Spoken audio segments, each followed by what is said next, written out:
तो गाइस जैसे कि आपने थंबनेल में देखा होगा कि ये जो मेरे सामने डब्बा पड़ा है ये मुझे 10,000 का पड़ा। लेबर कॉस्ट वगैरह वगैरह सब लगा लूँ के ये मुझे 10,000 का पड़ा है पूरा। वैसे एक्चुअल में ये 8,000 का पर 10,000 का पड़ा। तो ये बॉक्स है, बॉक्स सच में 10,000 का है। तो मुझे इस बार लगातार एक नहीं दो नुकसान हुआ है, और वो नुकसान इतने बड़े बड़े नुकसान है कि क्या। पहला नुकसान ये था, दूसरा नुकसान है मेरा हेलमेट।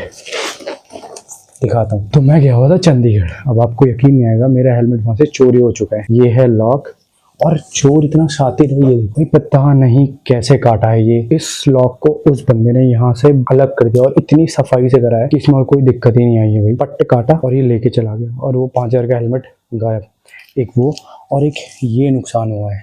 तो दोनों को मैं एक्सप्लेन करूंगा। ये तो मैंने एक्सप्लेन कर दिया आपको कि ये लॉक भी मैं सोच रहा हूँ कि चेंज करूँ, और कौन सा लूँगा वो भी मैं मेंशन कर दूंगा रील में, क्योंकि इतनी लंबी वीडियो बनाना ज़्यादा इंपॉर्टेंट है नहीं, पर फिर भी मैं रील भी बना दूंगा। अगर बड़ी वीडियो चाहिए बड़ी वीडियो बना दूंगा। कमेंट करके बता देना मुझे कि लॉक सबसे बेस्ट कौन सा रहेगा, क्योंकि ये मैंने देख लिया, इससे मुझे घाटा हो चुका है। तो ऐसे लॉक तो मैं बिल्कुल भी नहीं लेना था। अब जो लूँगा वो थोड़े रिलायबल हो, अच्छे हो, वैसे लूँगा। और ये जो ग्लव्स है ना, ये किसी चीज़ की अनबॉक्सिंग होगी, वो पता है आपको किसकी होने वाली। तो पहला मैंने बता दिया। सेकंड आपको बताता हूँ कि कहीं गलती मेरी रही, कहीं गलती बाय डिफॉल्ट कंपनी वालों की रही, क्योंकि बाइक को चलाने के लिए सबसे मेन होता है इंजन। इंजन के बाद आती है क्लच, उसके बाद बाकी सारी एक्सेसरीज आती है जो भी बाइक में लगी हुई होती है, जिससे बाइक कंप्लीट रेडी होती है और वो चल रही होती है।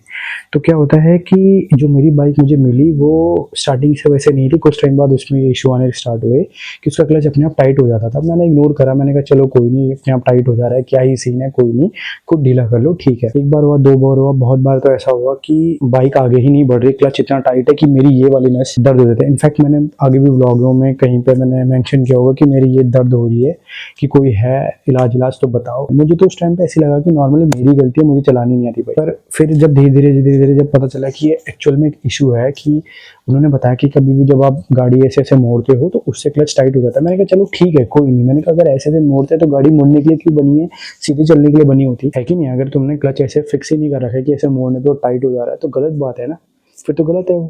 मैंने कहा चलो कोई नहीं, फिर वो भी छोड़ो। मैंने हर बार ठीक कराया। एक बार मेरे पास क्या हुआ कि ऐसे ही सेम बहुत टाइट हो चुका क्लच, इतना टाइट हो गया था कि मैं दबा नहीं पा रहा था उसको। फिर मैंने ढीला करा, मैंने कहा चलो ठीक है।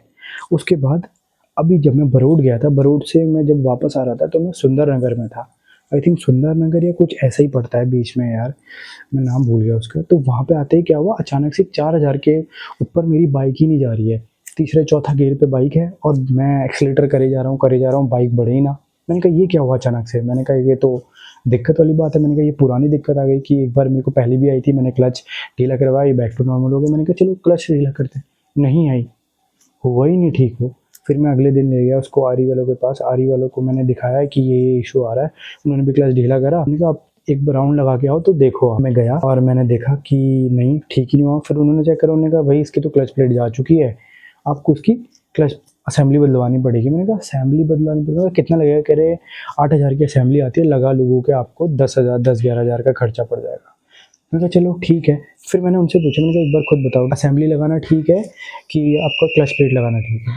एक्चुअली मैं रात में कर रहा हूँ वीडियो शूट, तो वो जो सिक्योरिटी वाले में घूमते रहता है, ठीक है, डजेंट मैटर, इग्नोर। तो ठीक है।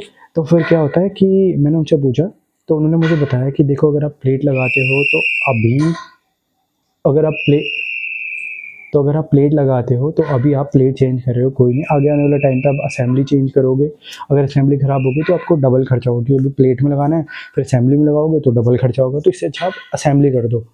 पर यही मैंने एक बहुत बड़ी बेवकूफ़ी करी, वो आप मत करना, ठीक है। मैंने सीखा तब मैं आपको वीडियो में दिखा रहा हूँ। ये हर कोई नहीं दिखाता भाई, ये चीज़ मैंने देख ली। हर कोई आधी अधूरी चीज़ दिखाता है ताकि उनको व्यूज़ मिले, उसके बाद निकल जाते हैं। पर मैं जिस चीज़ से उठ रहा हूँ ना, तो मैं चाहता हूँ कि हर एक को हर एक चीज़ें पता हो।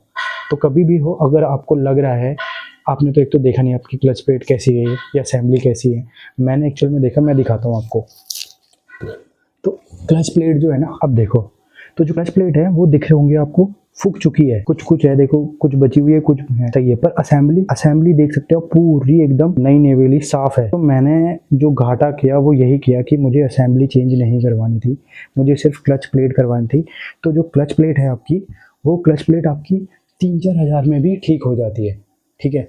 ये आपके सिर्फ 3 से 4 हज़ार रुपये लगते हैं और आपकी क्लच प्लेट ठीक हो जाती है। पर तो मैंने इसमें एक्स्ट्रा पैसे लगाए, मुझे ज़रूरत नहीं थी, पर वही है ना कि आपको पता नहीं कि अंदर क्या चीज़ है। तो अगर आपने खुलवा ली तो उसके बाद मुझे पता चला कि असेंबली तो बिल्कुल सही है भाई, असेंबली में कोई दिक्कत ही नहीं है, देखो एकदम सही है भाई। अगर ये कहीं से काली होती, क्योंकि उन्होंने बताया एक बंदा आया था वो 700 किलोमीटर पे आया था, 700 किलोमीटर पे, तो उसकी असेंबली देखते ना उन्होंने दिखाई, उसकी मैं फ़ोटो नहीं दे सका, कुछ मैं फ़ोटो वीडियोस थोड़ी थोड़ी मैंने ली है, वो दिखा दूंगा आपको मैं, वहाँ ले नहीं दे रहे थे तो उन्होंने दिखाई, वो असेंबली पूरी काली भस्म हो गई थी भाई, जली चुकी थी पूरी। ये तो मेरी तो फिर भी ठीक है, बहुत अच्छी है। और इसमें सबसे मेन चीज़ एक ये भी है कि हिमालयन 450 में दो चीज़ आती है, एक ए आती है एक बी आती है, दो क्लच असेंबली आती है। तो आपको ये भी पता होना चाहिए था कि आपकी उसमें क्या लगती है। तो मेरी इसमें ए लगती है, आपके उसमें कौन सी लगती है, कमेंट करके मुझे बताओ, तभी पता चलेगा डिफरेंस कि ए बी वाला कितना है। तो ये दो अपडेट हैं कि ये नुकसान हो गया और एक ये नुकसान हो रखा है काफ़ी बड़ा। दोनों मिला के मुझे बहुत, क्या ही बोलूँ, मतलब नुकसान ही नुकसान चल रहे हैं। और बाइक में कुछ अपडेट्स भी करे हैं मैंने, वो आपको मैं नेक्स्ट वीडियो में दिखाऊंगा कि मैंने क्या अपडेट करे हैं। लॉन्ग रूट के अपडेट हैं काफ़ी, ठीक है। तो अगर आपको वीडियो इन्फॉर्मेटिव लगे तो ज़रूर बताइए, और वो बता कैसे सकते हो आप, लाइक शेयर कमेंट करके कि कैसी लगी वीडियो आपको। और अगर आपको ऐसे ही अपडेट चाहिए टूर एंड ट्रैवल और बाइक से रिलेटेड तो शेयर करना ना भूलें, क्योंकि हर एक वीडियो का आपको अपडेट आएगा अगर आप शेयर करोगे और बेल आइकन अगर आप दबाओगे। तो तब तक बने रहिए हमारे के साथ।